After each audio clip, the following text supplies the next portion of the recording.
याच्यात पाणी नाही टाकायचं. आणि हा भोपळा आहे, हा पण आपण याच्यात टाकून देऊ.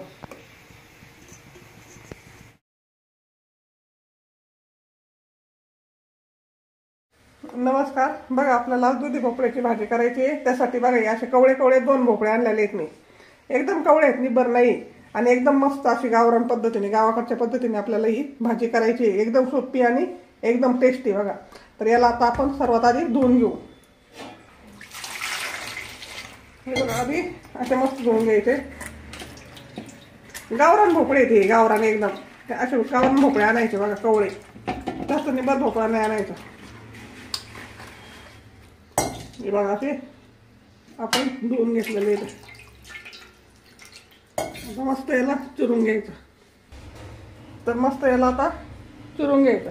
पहिलं हे कापायचं, हे कापायचं, नंतर असं कापायचं. हे बघा एकदम मस्त असं कवळा भोपळा. याच्यावरची साल वगैरे काही काढायचे नाही, याच्यामध्ये तो पौष्टिकपणा असतो खरा म्हणजे. आता हे कवळे भोपळे आहेत ना, हे बघा मी कधीच भोपळ्याची साल काढत नाही. गावरान पद्धतीचा भोपळा आहे हा. आता याची आपल्याला अशा बारीक बारीक फोडी करायची. याच्या आपल्याला अशा फोडी करून घ्यायच्या. बघा अशा पद्धतीने जर तुम्ही भोपळे घेतले ना, भोपळा कडू नसतो, काय नसतो. गावरान भोपळा असतो ना हा कलरचा भोपळा कधीच कडू नसतो बघा. आणि आम्ही कधी भोपळ्याच्या साली वगैरे काढत नाही त्याच्यात, कारण का तोच पौष्टिक आहे ना जास्त. अशा पद्धतीने आपल्याला फोडी करून घ्यायची. आता तर बघा आपण अशा फोडी करून घेतलेल्या आहेत. अशा बटाट्यासारख्या फोडी केलेल्या आहेत अशा छोट्या छोट्या. आणि कवळा भोपळा आहे, याला शिजायला काही जास्त वेळ लागत नाही. 10 मिनिटात बघा शिजवतो बारीक गॅसवर हा. आणि त्याच्यासाठी मी हे मूग घेतलेले आहेत. आता तुम्ही याच्याऐवजी हरभऱ्याची डाळ पण घालू शकता बरं का. मी कारण का आम्हाला आहे ना मूग घालूनच, मुगाडे भोपळा म्हणतात आमच्या इकडे, मुगाडे भोपळा. कारण का मूग घालूनच भोपळा करतात बघा आमच्या इकडं. आणि डाळ पण छान लागते याच्यामध्ये. हरभऱ्याची डाळ आहे ना, तुम्ही हरभऱ्याची डाळ पण घालू शकता. पण हे मूग घेतलेत मी, मूग घालणार आहे. मुगाचा भोपळा खायला एकदम चविष्ट लागतो बघा. असे आपल्याला मूग धुवून घ्यायचे. हे बघा वरती मी कढई ठेवलेली आहे. कढईमध्ये पाणी घालायचं आपल्याला. पाणी घातलं का हे मूग आपल्याला याच्यामध्ये टाकून द्यायचे. याच्यामध्ये मूग टाकलेत ना, आता याला मुगाला थोडंसं उकळी येऊन द्यायची पाण्याला. मग आपल्याला याच्यामध्ये भोपळा टाकायचा. आधी भोपळा मूग वाफळून घ्यायचे आणि नंतर आपल्याला फोडणीची तयारी करायची. हे बघा मुगाला आपल्या मूग टाकलेत ना, आता पाण्याला उकळी आलेली आहे. अशी पाण्याला आता आपल्याला याच्यामध्ये अजून पाणी टाकायचं बघा, कारण का भोपळ्याला पाणी लागतं. आणि मुग पण शिजतात बरं का याच्यामध्ये लवकर.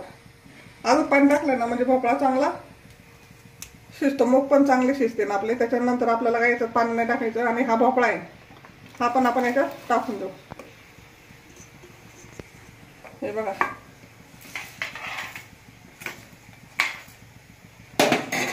आता याच्यावर आहे ना आपल्याला चांगलं 10-12 मिनिटं आपल्याला असं झाकण ठेवून द्यायचं. आणि गॅस थोडा मिडियम ठेवायचा, म्हणजे मूग पण चांगले वाफळतात आणि भोपळा पण चांगला वाफळतो बघा. याला शिजून देऊ आपण 10-12 मिनिटात. तर भोपळा शिजूपर्यंत आपण बघा वाटण काढलेलं आहे. त्याच्यासाठी मी हिरव्या मिरच्या काढलेल्या आहेत आणि शेंगदाणे घेतलेले आहेत. शेंगदाणे अगदी थोडे घ्यायचे, जास्त नाही घ्यायचे शेंगदाणे. बघा हे मी नाश्त्याचे 2 चमचे शेंगदाणे घेतलेले आहेत. शेंगदाणे आणि मिरच्या आपल्याला भाजून घ्यायचे. तर आणि इकडे मी कोथिंबीर घेतलेली आहे बघा भोपळ्यासाठी.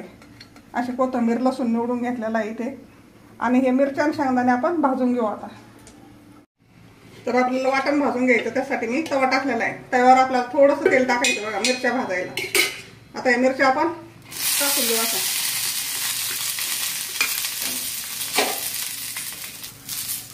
मिरच्याला चांगले आपल्याला असे डाग पडूपर्यंत भाजून घ्यायचं मस्त एकदम. आता हे मिरच्या काही जास्त तिखट नाही तर तुम्हाला वाटलं जास्त मिरच्या आहेत, पण आम्हाला तिखट भाजी लागते. आणि मिरच्या जास्त तिखट नाही तर काही मिरच्या तिखट असतात बघा, काही कमी तिखट असतात एकदम. तर मी मिरच्याला चांगलं आपल्याला असं डाग पडेपर्यंत मस्त भाजून घ्यायचं एकदम. आणि अशा चांगल्या मिरच्या भाजल्या ना तर मग तिखटपणा कमी होतो आणि उगीर लागत नाही. अशी भाजी चवीला छान लागते बघा. त्याच्यामुळे मिरची भोपळ्याला भाजूनच टाकायची. हे बघा त्या अशा मिरच्या भाजून घ्यायच्या एकदम डाग पडूपर्यंत चांगल्या भाजायच्या. आता मिरच्या भाजल्यात आपल्या, आपण हे शेंगदाणे टाकून देऊ. शेंगदाणे भोपळ्याला जास्त घालायचे नाही, थोडेच घालायचे.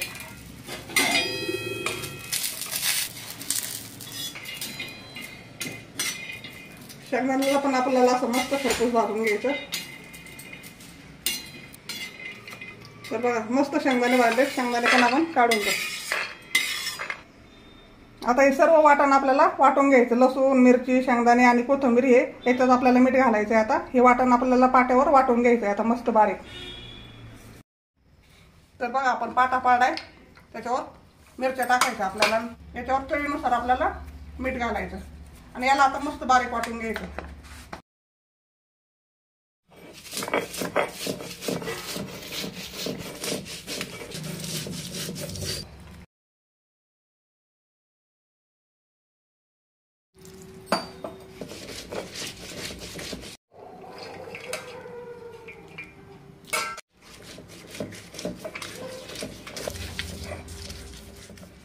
तर आपला भोपळा बघूया आपण.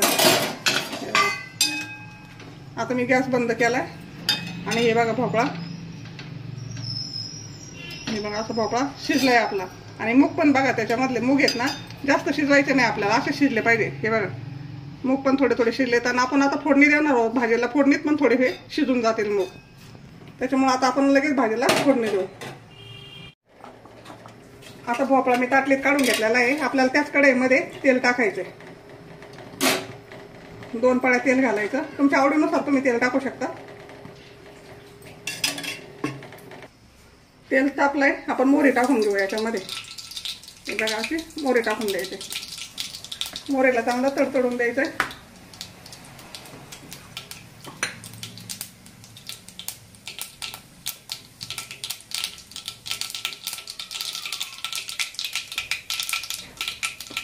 आणि हा कढीपत्ता आहे बघा, असे तुकडे करून घेतलेले कढीपत्त्याचे. आणि कोथिंबीर आहे ती आपल्याला याच्यात टाकून द्यायचे.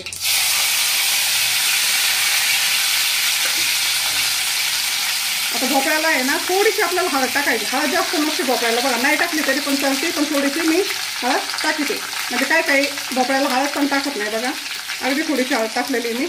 त्याला मस्त असं हलवून घ्यायचं आपल्याला. हे बघा मस्त झालंय आता हे. आणि आपला शिजलेला भोपळा याच्यामध्ये टाकून द्यायचा. बघा असं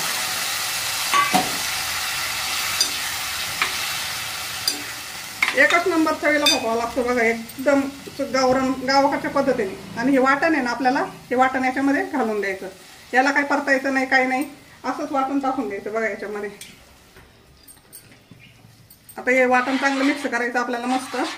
आणि याला वाटण टाकल्यापासून पुढे परत आपल्याला 5-6 मिनिटं चांगला बारीक गॅसवर आपल्याला भोपळा हा ठेवून द्यायचा. एकच नंबर भोपळा लागतो बघा खायला, एकदम चवीला एकच नंबर. असं चांगलं वाटण मिक्स करायचं.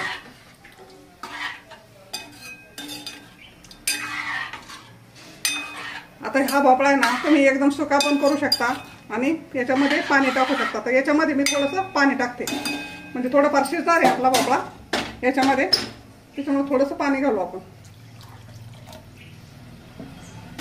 रशाचा भोपळा. आणि भोपळा घेताना आहे ना असं गावरान भोपळा घ्यायचा बघा. काही काही भोपळे आता नवीन निघलेले इथं, पुढं जाड एकदम आणि माग एकदम असे उंदराच्या शेपटीसारखे. तसे भोपळे नाही घ्यायचे, लांब लांब असे आखूट भोपळे घ्यायचे, असे नाजूक एकदम. जे बुट्टे बुट्टे भोपळे असतात ना ते घ्यायचे. आता याला आपण चांगलं शिजून देऊ 5-6 मिनिटं बारीक गॅसवर मस्त. म्हणजे आपला भोपळा खाण्यासाठी एकदम तयार होईल आणि एकदम पौष्टिक आणि एकदम हेल्दी बघा. याच्यात कोणते मसाले वापरायचे नाही आपल्याला, काही नाही, एकदम सिंपल पद्धतीने आपल्याला हा भोपळा करायचा आहे. आणि तुम्ही एकदा खाऊन बघा मग म्हणता. हे बघा आता हे पाणी आपलं थोडंसं आटणार आहे बघा याच्यामधलं.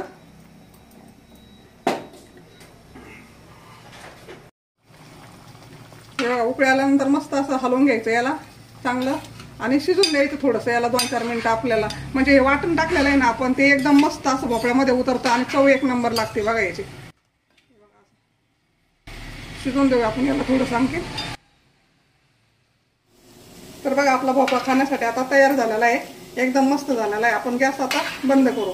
आणि हे पाहू शकता तुम्ही किती मस्त असा अंगापुरता रस्सा झालेला आहे आणि किती छान भोपळा झालेला आहे. भाकरी चपाती भाताबरोबर एकच नंबर लागतो बघा. नक्की या पद्धतीने करून बघा, एकदम सिंपल आणि एकदम सोपा आहे बघा. 10 मिनिटात होणारा भोपळा आहे. तर आवडला असेल तर नक्की सांगा, सबस्क्राईब करा आणि नक्की करून बघा, खा, एकदम हेल्दी. धन्यवाद.